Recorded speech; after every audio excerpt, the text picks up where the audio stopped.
नमस्कार दोस्तों, मैं हूं उमाशंकर भारती और स्वागत करता हूं आपका अमेजिंग आजमगढ़ में। तो दोस्तों, एक नई श्रृंखला के तहत हम ये शिक्षा को बढ़ावा देने के लिए एक नया कंटेंट लेके आए हैं। तो अभी मैं मौजूद हूं जौनपुर ज़िले के बदलापुर तहसील के अंतर्गत ये गांव है घनश्यामपुर और ये है प्रभा विद्या मंदिर। तो यहाँ पर हम आए हुए हैं और बच्चों से हम अभी कुछ सवाल जवाब करेंगे और उससे पहले हम आपको यहाँ के प्रधानाचार्य जी से मिलवाना चाहते हैं। तो आप चलिए हमारे साथ मिलिए। तो नमस्कार, सबसे पहले सर आपको और अपने बारे में आप अपना परिचय बताइए। मेरा नाम शरद सिंह तिवारी है जी। मैं MA B.Ed हूँ।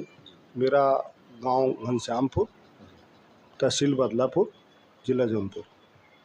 तो सर आपका ये विद्यालय कब से संचालित है, आप इसके बारे में कुछ बताएंगे? ये सर 2004 से संचालित है और सन 2009 में इसकी मान्यता 1 से 8वीं तक मिली हुई है। तो आपको हम बता दें कि हम आए हैं अमेजिंग आजमगढ़, जो कि एक यूट्यूब चैनल और फेसबुक पेज है और इसके ज़रिए हम बच्चों में एक सामान्य ज्ञान प्रतियोगिता करवाएंगे और जो भी बच्चा आपका इसमें उत्तीर्ण होगा या सफल होगा तो उसको हम कुछ पुरस्कार स्वरूप हम अपनी तरफ से प्रदान करेंगे। तो क्या आप इसकी हमको इजाज़त देंगे? जी हाँ, बच्चों को प्रोत्साहन के लिए यह बहुत ही अच्छा और सराहनीय कदम है। हम इससे बहुत ही प्रसन्न हैं। तो धन्यवाद सर जी, और चलते हैं फिर हम बच्चों के पास और क्लासरूम में और लेते हैं एक शानदार प्रतियोगिता उनसे। तो चलिए चला जाए। अभी मैं आ चुका हूँ क्लासरूम में और ये देखिए यहाँ के विद्यालय के बच्चे हैं और हम इनसे अब सवाल जवाब शुरू करेंगे। तो बच्चों, सबसे पहले मैं आपको ये रूल बता देता हूँ कि आप में से 5 लोग पहले चुने जाओगे और उन 5 में से हम 3 लोगों को सेलेक्ट करेंगे और 3 में एक फर्स्ट विजेता होगा, एक सेकेंड होगा, एक थर्ड होगा। तो अब हम आपसे जीके का सवाल पूछेंगे जो कि एक नॉर्मल होगा, जो आप लोग जानते होंगे। तो सवाल शुरू करें आप। तो आप लोग सिर्फ हाथ उठाना, आपको हाथ उठाना है, हम आपके पास आएंगे और आपसे हम जवाब जानेंगे। तो सबसे पहले ये हमको बताइए आप लोग, इलाहाबाद का नया नाम क्या है? तो काफ़ी सारे बच्चे हाथ उठाएं। तो सबसे पहले किसने हाथ उठाया था? ये तो डिसाइड करना दिक्कत। हाँ, शिवा, खड़े हो जाओ बाबू, खड़े हो जाओ। क्या नाम हुआ? प्रयागराज। प्रयागराज। नाम क्या है आपका? कृष्णा सिंह। किस क्लास में है आप? 7th। 7। तो प्रयागराज इनका सही जवाब है। इनके लिए एक बार ताली बजाइए आप लोग। बैठ जाओ। तो चलिए अब हम इनसे दूसरा सवाल पूछते हैं। तो मध्य प्रदेश की राजधानी, क्या बात है, सबसे पहले हाथ उठाया फिर शिवा ने ही। हाथ बच्चियों में भी चलते हैं, ठीक है। आप तो सही जवाब तो दे चुके हो, आप कोई दिक्कत नहीं। पूरा नाम बताइए अपना। मेरा नाम अंजलि मौर्य है। अच्छा, किस क्लास में हो आप? 8वीं में। 8वीं में। तो हमको आप बताइए मध्य प्रदेश की राजधानी। भोपाल। भोपाल सही जवाब है ना? यस। गलत नहीं है ना? Yes sir. भुवनेश्वर तो नहीं होगा ना? नहीं, नहीं, ये उड़ीसा की राजधानी है। उड़ीसा की राजधानी। तो चलिए, इन्होंने सही जवाब दिया है, इनके लिए भी एक बार ताली बजाइए आप लोग। बैठ जाइए। और तीसरा सवाल हम आपसे पूछेंगे। तो उत्तर प्रदेश के पहली महिला मुख्यमंत्री का नाम बताएंगे आप। ये देखिए इन्होंने हाथ उठाया फिर से। चलिए आप बताइए। सुचेता कृपलानी। सुचेता कृपलानी, ये उत्तर प्रदेश की पहली महिला मुख्यमंत्री हैं? Yes sir. कहीं मीरा कुमार तो नहीं? नहीं। मायावती? नहीं है। आप श्योर हो? Yes sir. पक्का? पक्का। तो सही जवाब देके इनको फिर से एक बार इनके लिए ताली बजाई जाए। नाराज मत होना बेटा, हम आपके पास भी आएंगे, है ना? हाँ बैठिए। और फिर अगले सवाल की तरफ हम बढ़ते हैं और जो कि बहुत ही नॉर्मल है। ये आप हमको ये बताइए, भारत का राष्ट्रीय पक्षी। अरे बाप रे, ये तो पूरा क्लास हाथ उठा चुका है। कौन? अनमोल तिवारी। आप पूरा नाम पहले अपना बताइए। माय नेम इज अक्षत तिवारी। अक्षत तिवारी। अक्षत। किस क्लास में हो बाबू? 4th में। यस। तो आपको हमको बताना है कि भारत का राष्ट्रीय पक्षी। पीकॉक। पीकॉक। स्पेलिंग बताओ आपकी। PEACOCK। क्या सही स्पेलिंग बताई इन्होंने? तो ताली बजाइए इनके लिए आप लोग। बहुत ही बढ़िया, बहुत ही शानदार प्रदर्शन है यहाँ के बच्चों का। आपको हम बता दें कि ग्रामीण क्षेत्र में प्रतिभाओं की कमी नहीं है और एक संसाधन विहीन, देखिए यहाँ पर कितने कम संसाधन में बच्चे अच्छी शिक्षा ग्रहण कर रहे हैं। तो इसके लिए प्रधानाचार्य जी को हम बहुत बहुत धन्यवाद देना चाहेंगे। और फिर बढ़ते हैं हम अगले राउंड की तरफ। तो थोड़ा सा हम लेवल अप करेंगे, मतलब जो प्रश्न पूछेंगे थोड़ा कठिन होगा, सोच समझ के आप लोग जवाब दीजिएगा, ठीक है। तो हमको आप ये बताइए कि अंग्रेजी वर्णमाला में टी का स्थान क्या होगा? जो टी होता है वो किस स्थान पर आता है? हाँ, टी किस नंबर पे आता है? टी। हाँ, आप लोगों को आ जाए वो हाथ उठाएगा। हाँ, वो देखिए वो बच्चा हाथ उठाया। अब अभी रुकिए, हम आते हैं आपके पास। और आप भी हाथ उठाई हैं जी। तो हम चलते हैं अभी। बाबा, क्या नाम है आपका? My name is Naitik Yadav. नैतिक यादव। किस क्लास में हैं आप? 5. 5 में। Yes sir. अच्छा, तो अंग्रेजी वर्णमाला में टी किस स्थान पे आता है? 20 पे. 20 पर? Yes sir. श्योर हो? Yes sir. 21 या 19 तो नहीं? नहीं. तो 15वें पे क्या आता है? 15वें पे सर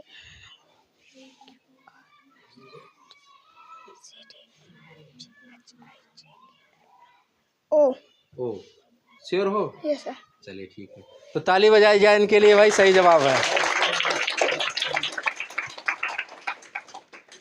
तो बढ़ते हैं फिर अगले राउंड की तरफ। और टाइप 5 में अभी एक बच्चा और शेष है, तो उसके लिए एक और सवाल। तो फिर शुरू करते हैं। और आपकी बार आप लोग सोच समझ के जवाब कीजिए। हाँ, लड़कियों से विशेष अनुरोध है कि थोड़ा सा वो भी ध्यान दें। तो आप हमको ये बताइए कि परमाणु क्रमांक में 14वां स्थान किस तत्व का आता है? ये तो बच्चे ने हाथ उठा दिया पहले। और आप? अच्छा, अंजलि। तो अंजलि, आप, क्या नाम है आपका? निधि रजक. निधि रजक. जोर से बोलो। निधि रजक। निधि रजक. क्लास 6. 6 में। Yes. तो परमाणु क्रमांक 14 क्या है? सिलिकॉन. सिलिकॉन है। Yes. और कहीं और दूसरा तत्व नहीं है? नहीं. सही जवाब है इनका, तालियां बजाई जाए इनके लिए। और आप हमको ये बताइए, सिलिकॉन, इसका संकेत क्या है? SI. SI सही जवाब है। और ये मुझे लग रहा है कि इस बच्ची ने इसको पूरा टेबल ही याद कर लिया है। अच्छा अच्छा, अगला सवाल ये है कि भारत में सबसे पहले सूर्योदय कहाँ होता है? हाँ हाँ ठीक है, आप हाथ खड़े करे, कोई दिक्कत नहीं, खड़े हो जाओ बेटा। हाँ, अभी रुकिए, इस बच्ची ने हाथ खड़ा किया है, आ जाओ थोड़ा सा। तो इस बच्ची ने ये प्रश्न का हाथ उठाया है इसने कि भारत में सूर्योदय सबसे पहले कहाँ होता है? तो आप बताओ। उड़ीसा. नहीं, ये तो गलत जवाब है। जापान. जापान तो देश हो गया, उगते सूरज का हो गया जापान। कौन है? अच्छा अच्छा, आप बैठ जाओ, आपने गलत जवाब दिया है। आप दोगे? तो खड़ी हो जाइए आप, पहले नाम बताइए। मेरा नाम रानी रजक है. अच्छा अच्छा, तो ये बताइए भारत में सूर्योदय सबसे पहले कहाँ होता है? अरुणाचल प्रदेश में. अरुणाचल प्रदेश। तो सही जवाब है इनका, तालियां बजाई जाए। बैठ जाओ। तो हम आपको बता दें कि भारत में सबसे पहले सूर्योदय अरुणाचल प्रदेश में होता है और ये भारत के सबसे पूर्व में राज्य ये स्थित है। तो अब ये टॉप 5 हम यहीं से ख़त्म करते हैं। अब लोगों को हम लेके आते हैं, फिर उनसे अगले सवाल को पूरा करते हैं। तो अगले चरण के लिए हम शुरू करते हैं इनसे सवाल जवाब। तो हमको आप ये बताइए, लौह पुरुष किसे कहा जाता है? हाँ बताइए। सरदार वल्लभ भाई पटेल. सरदार वल्लभ भाई पटेल। Yes sir. और लौह पुरुष इनको किसने कहा था? सर जी नहीं पता. नहीं पता, तो हम बताते हैं, इनको महात्मा गांधी ने कहा था। ये सही जवाब आपका है। और तालियां बजाइए बच्चों। आयरन मैन के नाम से इनको जाना जाता है, पढ़े हैं ना आप लोग? तो दूसरा सवाल ये है हमारा कि भारत का राष्ट्रीय खेल, ये हाथ उठाया है, क्या नाम है आपका? नैतिक यादव. नैतिक जी, आप बताइए भारत का राष्ट्रीय खेल। हॉकी. हॉकी। Yes sir. सही जवाब है इनका, जोरदार ताली। चलिए ठीक है, नैतिक जी सही जवाब दिए हैं। और अगला क्वेश्चन ये है कि भारत की राजधानी नई दिल्ली, अरे रुकिए अभी रुकिए। भारत की राजधानी नई दिल्ली हुई और इससे पहले भारत की राजधानी कहाँ थी? हाँ आप बताइए। सर दिल्ली। दिल्ली? नहीं, दिल्ली तो बनी है, उसके पहले कहाँ? कोलकाता। हाँ, कोलकाता इसका सही जवाब है। इससे पहले भारत की राजधानी जो है स्थानांतरित होकर दिल्ली में हुई 1912 में। हाँ जाओ। ये बताइए भारत के 14वें प्रधानमंत्री कौन है?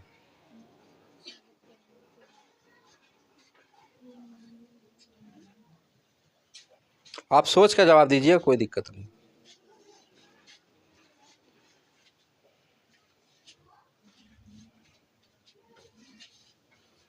डॉक्टर मनमोहन सिंह। सही जवाब है, सही जवाब है एकदम, बहुत सही। और वैसे आपको बता दें कि काफ़ी लोगों को ये नहीं मालूम है कि भारत के 14वें प्रधानमंत्री कौन थे। लोग नरेंद्र मोदी को ही गेस करेंगे। तो अगला सवाल आपके लिए हिंदी का है। तो ये बताइए कि हिंदी पर्यायवाची में शून्य, शून्य का अलग नाम क्या है? जो पर्यायवाची में ही आता है शून्य, इसको कहते हैं। शून्य किस पर्यायवाची में आता है?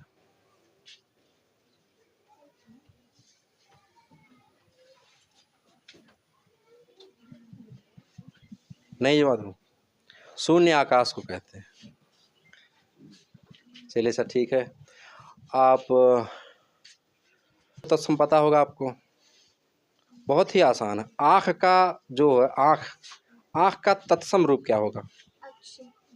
अक्ष या नेत्र। सबका अलग अलग जो है, ये नहीं होता कि कोई भी हर एक विषय में तेज हो, कोई किसी विषय में होता है, कोई किसी विषय में होता है।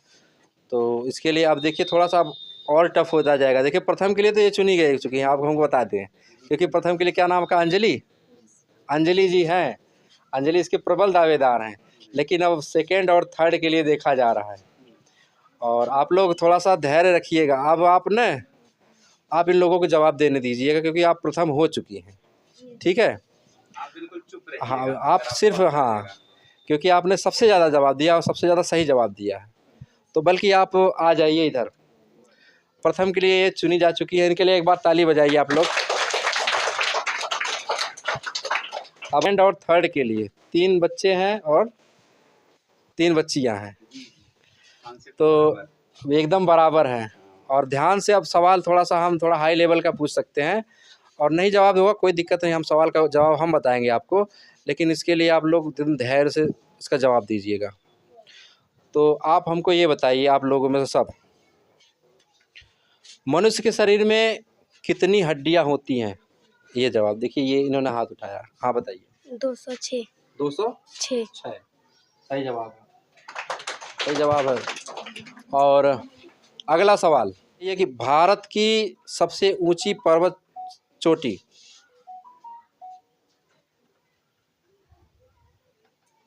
नहीं पता है आपको? ऑप्शन दे? विंध्याचल, अरावली, सतपुड़ा या K2 गॉडविन ऑस्टिन? आप लोग भी चूज करके बता सकते हैं, जिसको आता हो।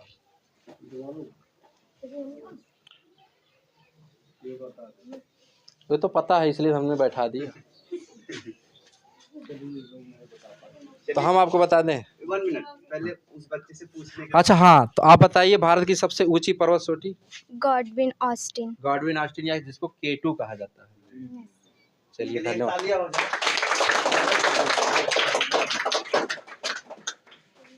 चलिए अच्छा ये बता सकते हैं उत्तर प्रदेश में कितने जिले हैं? हाथ उठाइए। हाथ उठा दो। चलिए आप बताइए। 75 जिले। 75। आप बताइए। 75 जिले। 75 जिले। मगर सबसे पहले हाथ इन्होंने उठाया था, आपने भी उठाया था। हाँ। 75 जिले हैं। अब हम बच्चों से उनका थोड़ा सा मानसिक योग्यता उनकी परीक्षण करेंगे कि देखते हैं वो सही जवाब दे पाते हैं या नहीं। ठीक है, तैयार हो? अगर मान लीजिए अंग्रेजी का अक्षर U है, ठीक है, तो वो पानी में या जल में कैसा दिखेगा? जल प्रतिबिंब इसका क्या होगा? पानी में कैसा दिखेगा? चलिए आप लोग बताइए, पता है? चलिए शीशे में कैसे दिखेगा ये बताइए, उल्टा करके दिखाइए।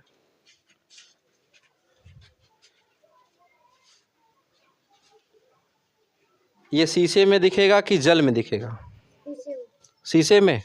बाबू गलत जवाब है। ये जल में दिखेगा। जल में इसका प्रतिबिंब उल्टा हो जाएगा, शीशे में सेम टू सेम रहेगा, क्योंकि दोनों सेम सेम रहेगा।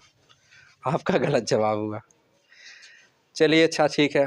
और आप अब हमको बताइएगा, अगर मान लीजिए ई लिखा है तो ये शीशे में किधर कैसे लिखा रहेगा, ये बताइए, शीशे में कैसे रहेगा? कोई नहीं, आप नीचे भी लिख सकते हैं। हाँ नीचे भी लिख दीजिए। सही जवाब है। इनके लिए तालियां हो जाए।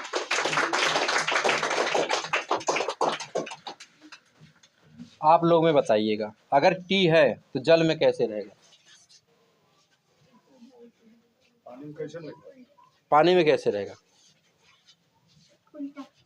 लीजिए आप करके दिखाइए, हमको बताइए। सही जवाब है इनका। बहुत बढ़िया। ये इनका मानसिक योग्यता परीक्षण है।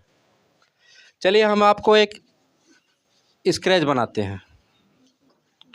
ये सैड चेहरा है, ठीक है। आपको इसको जल में बनाना है। कौन बना सकता है आप में से? जो सही बनाएगा वो इसका विजेता होगा। चलिए आप लोग चाक लीजिए, आपको ऐसे ही बनाना। हाँ इसमें बनाइए। हाँ जल में पानी में कैसे दिखते? आप ही रुक जाइए, आप लोगों से बाद में होगा। चलिए कोई बनाए, कोई दिक्कत नहीं। ये छोड़िए, ये गोल ही रहेगा। हाँ बनाइए।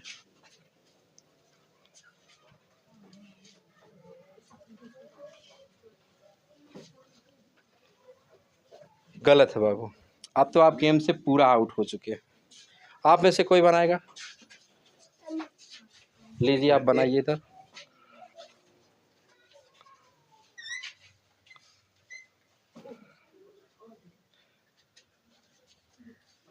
नहीं, गलत है। और आप बनाइए, कोशिश करिए, कोई दिक्कत नहीं, कोशिश करिए तो कुछ नया सीखने को मिलेगा आपको। क्या चीज? हाँ बनाओ।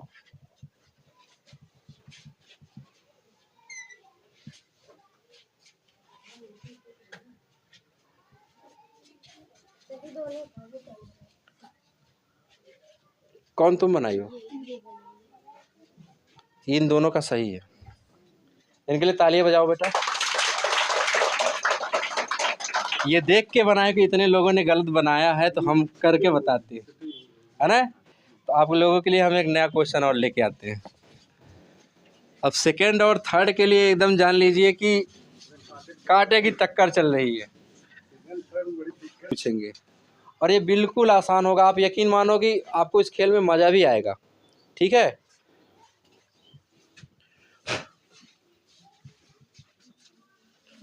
और इसका उत्तर आप लोग दिमाग में सोचिएगा।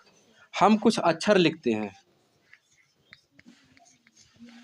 आपको इसका नीचे इसकी गिनती लिखनी है। चलिए फट से आप लोग इसका जवाब सोचिए, और बिल्कुल आसान है ये।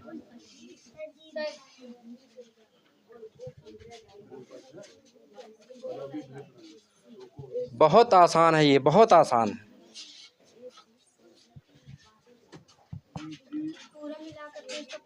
नहीं प्लस नहीं करना, सिर्फ उसके नीचे स्थान लिखना फटाफट। ई का स्थान क्या है और इसका जल्दी जल्दी लिखिए। चलिए लीजिए, चलिए जो जितनी जल्दी लिख लेगा। अरे रुकिए भाई, आप लोगों का नहीं इसमें हो रहा है। चलिए चलिए चलिए चलिए चलिए चलिए लिखते रहिए। जो सबसे आपको चाक नहीं मिला है, एक टुकड़ा दे दो चाक का छोटा सा।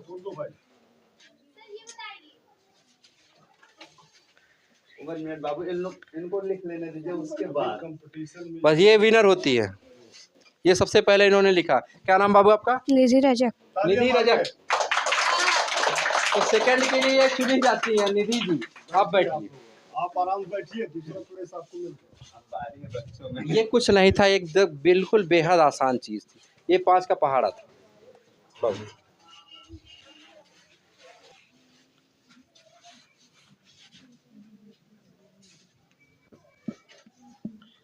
पकड़िए, इसका क्रम लिखिए। लो, कौन लेगा?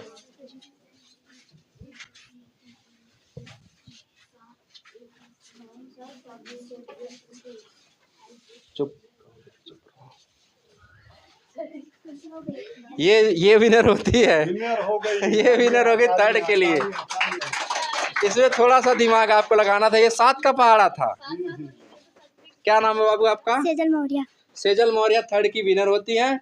और इसी के साथ हम गेम को समाप्त करते हैं और बच्चों को हम पुरस्कार लेते हैं। आपके लिए हम पुरस्कार लाते हैं। आप लोग आइए, आप लोग आइए। तो दोस्तों आपको हम बता दें कि इस प्रतियोगिता की विनर सिर्फ यहाँ की बच्चियाँ हुई हैं। और फर्स्ट विजेता है आपका नाम? अंजलि मौर्य। और सेकंड आप? निधि रजक। जी, निधि रजक। निधि रजक जी। और थर्ड हैं आप? सेजल मौर्य। और इनकी शिक्षा में विशेष योगदान इन टीचरों का है। और एक बार हम इन लोगों से मिल लेते हैं। तो मैम आपका नाम? शिखा विश्वकर्मा। और आप शिल्पा मौर्य। क्या पढ़ाती हैं आप? विज्ञान। आपका नाम? हर्षिता मिश्रा। हर्षिता मिश्रा। मिश्रा। क्या पढ़ाती हैं आप? जी मैं ग्रामर पढ़ाती हूँ और इंग्लिश पढ़ाती हूँ। और आपका? नीतू तिवारी। जी, नीतू तिवारी। नीति तिवारी जी। आप क्या पढ़ाती हैं? हम छोटे बच्चों को पढ़ाते हैं। तो आप ये बताइए हमको कि हमने आपके स्कूल में ये प्रतियोगिता कराया और आपके स्कूल में प्रतियोगिता कराने के बाद ये विनर हुई हैं ये बच्चियाँ, तो कैसा लग रहा आप लोगों को? बहुत अच्छा है। तो कैसा रहा मेरा प्रयास? बहुत अच्छा रहा आपका प्रयास। अच्छा, तो चलिए फिर सर जी आप बच्चियों को पुरस्कार वितरित करिए। तो प्रथम पुरस्कार विजेता हैं, देखिए आइए आप अपना पुरस्कार लीजिए सर जी के हाथों से। और इनके लिए तालियां हो जाए। हाँ, और ये प्रथम पुरस्कार के रूप में हमने इनको ल्यूसेंट की सामान्य ज्ञान दिया है जो कि इनके ज्ञान में वृद्धि करेगा। तो अंजलि जी आप ये बताइए कि ये पुरस्कार की विजेता तो हैं, तो बड़ी होकर आप क्या बनना चाहोगी? मैं साइंटिस्ट बनना चाहती हूँ। साइंटिस्ट बन के देश की सेवा करोगी? Yes sir. चलिए आपके लिए जान लीजिए उज्जवल भविष्य की हमारी तरफ से शुभकामनाएं आपको। Thank you sir. Thank you, कोई बात नहीं। और सेकंड विनर आप आइए। बस बस बस बस ठीक है बस हो। आपको हम दे रहे हैं एक नोटबुक। सर जी आइए आप लोग भी दीजिए, पकड़िए फोटो आएगा सबका। तो सेकंड विनर है हमारी निधि रजक। तो निधि रजक जी आपको कैसा महसूस हो रहा है? बहुत अच्छा। तो ये हमारी प्रतियोगिता की दूसरी विजेता हैं और थोड़े सी प्रयास और इन्होंने किया था तो ये प्रथम आ सकती थी। तो कोई बात नहीं है, हम आपके उज्जवल भविष्य की कामनाएं करते हैं। और किस क्लास में आप? 6 में। तो बड़े होकर क्या बनना चाहेंगी आप? PCS। PCS ही क्यों? बताओ आप शर्माओ मत। PCS क्यों बनना चाहती हैं? PCS पता है आपको? नहीं। PCS का फुल फॉर्म किसी को मालूम है? किसी बच्चे को? PCS यानी कि प्रोविंशियल सिविल सर्विस, राज्य सेवा। और ये उत्तर प्रदेश लोक सेवा आयोग द्वारा उत्तर प्रदेश लोक सेवा आयोग द्वारा ये आयोजित होती है और एक राज्य स्तरीय होती है जिसमें SDM और CO ये सब सेलेक्ट होते हैं। तो ठीक है, आप PCS बन के देश का नाम रोशन करो, इसके लिए बहुत बहुत धन्यवाद। और थर्ड विजेता आप आइए। थर्ड के रूप में हम आपको एक ज्योमेट्री बॉक्स देते हैं, ठीक है? नाम आपका? सेजल मौर्य। सेजल मौर्य जी आप पकड़िए अपना इनाम। और आप बताइए आप क्या करोगी बड़ी होकर? मैं बड़ी होकर IAS बनूंगी। IAS? क्या बात है, ये PCS और आप IAS? तो ये तो भाई सोच बड़े ऊपर लेवल की, इन्होंने UPSC की सोची है। तो सही बात है, अगर ऐसे ही बच्चों को आप गाइडेंस देते रहेंगे तो ये UPSC क्या देश के और दुनिया की तमाम परीक्षाओं के क्रैक कर सकते हैं। तो इनके लिए आप एक बार जोरदार तालियां बजाइए आप लोग कि ये इतनी बड़ी बच्ची और IAS का सपना। IAS का मतलब पता है आपको? हाँ पता, बताइए। Indian administrative service. हिंदी में क्या कहते हैं इसको? भारतीय। हाँ बोलिए। भारतीय प्रशासनिक सेवा। हाँ, और कौन आयोजित करवाता है इसके बारे में जानती हैं? ये परीक्षा संघ लोक सेवा आयोग द्वारा संचालित की जाती है जिसे UPSC कहते हैं। इंग्लिश में इसको यूनियन पब्लिक सर्विस कमीशन कहा जाता है। तो बहुत बहुत धन्यवाद। और सर जी आपके स्कूल में हम आए और इसके लिए आपने इजाज़त दी, आपको बहुत बहुत धन्यवाद। तो दोस्तों ये वीडियो यहीं तक है और इसको आप ज़्यादा से ज़्यादा शेयर करिए ताकि इन जैसे नन्हे मुन्ने देश में तमाम हैं। और ये देखिए कि कम संसाधन में ये किस माहौल में पढ़ते हैं। आप एक बार राहुल इनको दिखाइए कि एक टिन शेड जैसे कमरों में बच्चे पढ़ के और देश का नाम रोशन कर रहे हैं। तो प्लीज़ इस वीडियो को ज़्यादा से ज़्यादा शेयर करिएगा और हमारी वीडियो यहीं तक है। अगर आपको ये वीडियो पसंद आई हो तो हमारे फेसबुक पेज उमा शंकर भारती को आप लाइक करिए और अमेजिंग आजमगढ़ चैनल को सब्सक्राइब करिए और अपने दोस्तों में शेयर करिए, अपने नात बात रिश्तेदारों में भी आप ये भेज सकते हैं इसको, और ताकि ऐसे बच्चों का उज्जवल भविष्य हो, यही मेरी कामना है। बहुत बहुत धन्यवाद।